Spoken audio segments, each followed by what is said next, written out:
siamo in finale, gli ho detto, meritatamente, con una partita oggi di grande spessore. Secondo me i ragazzi hanno tirato fuori una di quelle partite importanti che sappiamo fare e abbiamo corretto qualche errorino che abbiamo fatto all'andata, anche se è stata una buona partita e ci meritiamo la finale. A differenza dell'andata, il gol a freddo l'avete fatto voi. A differenza dell'andata non abbiamo dovuto rimontare, siamo andati in vantaggio ed è uscita una bella partita, in controllo. Siamo andati a fare una partita di grande spessore, di personalità, abbiamo subito, non so se un tiro in porta, un tiro e mezzo, abbiamo fatto veramente bene, abbiamo fatto vedere che siamo forti anche dentro, caratterialmente. Comunque ai tuoi dicevi calma perché siamo... Calma, siamo arrivati in finale, c'è ancora una settimana contro una squadra molto forte dove ci sono tanti ragazzi che io stimo, che hanno giocato con me, hanno vinto il campionato, quindi sarà una battaglia difficilissima, però è una finale che dobbiamo provare a vincere.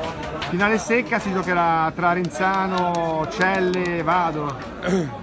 Dove ci tocca andiamo, credo che sono due squadre di alto livello, la Cairese ha un attacco atomico, ha dei giocatori in mezzo forti, ha un impianto forte, ha una società molto importante, quindi due squadre forti che si incontrano.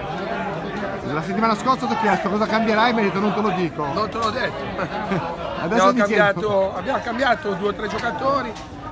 Gaston sono i primi 60 minuti, Gaston non l'abbiamo mai avuto praticamente a disposizione con continuità, gli abbiamo dato continuità, ci ha permesso di giocare un po' più diretti e quindi abbiamo fatto una bella partita, poi è rientrato Pita, abbiamo avuto Chiarabini con la febbre fino a venerdì, ha giocato Dotto nel suo ruolo, ha fatto bene, abbiamo fatto una partita di grande spessore.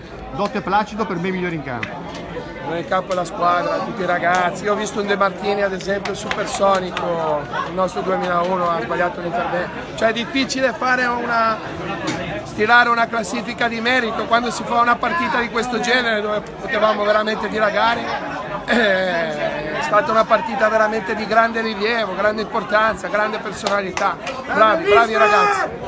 Per la finale cosa cambierai? Non te lo dico.